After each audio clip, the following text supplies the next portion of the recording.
video, so we also do like themes. So this is yours. It's for our website. It's like an education series, something like what we actually give. I took one book with me, which is called Darwin's Ghost. It was kind of a reevaluation using all the latest technology of all of the ideas that Darwin had, and to see what made sense and what didn't. Really interesting. I would read a little bit of it, and then over dinner on the space station, we'd all talk about the ideas and how they made sense to us. While we're reading, two cocktails. It's my favorite childhood memory about space. It's actually when I was in university, and the space shuttle was being built. The space shuttle, there's one over there, look, so wildly different than anything we'd ever built before. And the idea that that might work was so audacious and so challenging that I had a picture of the space shuttle above my desk for years. I had the space shuttle operator's manual. I was learning to be an engineer. I'd yet to become a military pilot. It was early in all of my stages. And when we gathered together to watch on television the very first launch of the space shuttle with two tremendous guys, John Young and Bob Crippen inside, part of me was on board with hopes, dreams, realization of opportunity, sort of an embodiment of exploration and discovery itself. And the fact that they were successful was just human ingenuity and drive, overcoming the odds to do something impossible.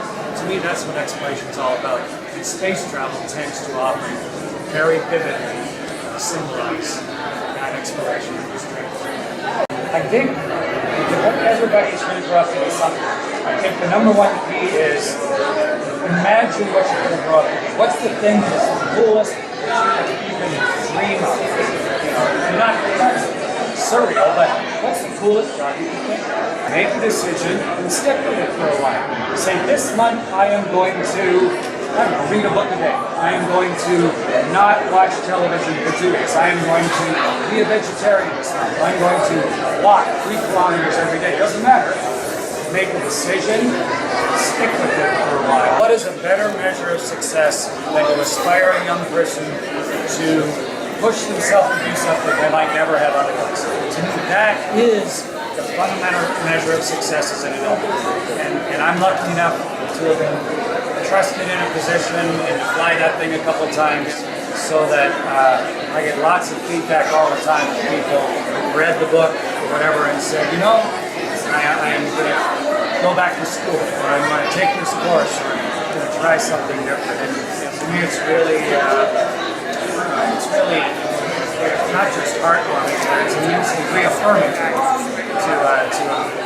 have that happen. So I'm really delighted, and it sort of comes around in a place like this. As someone who has worn these clothes to slip the surly bonds of Earth, there's a whole lifetime of experience between the clothing in that exhibit, the helmet and the gloves, and the spaceship that they're facing.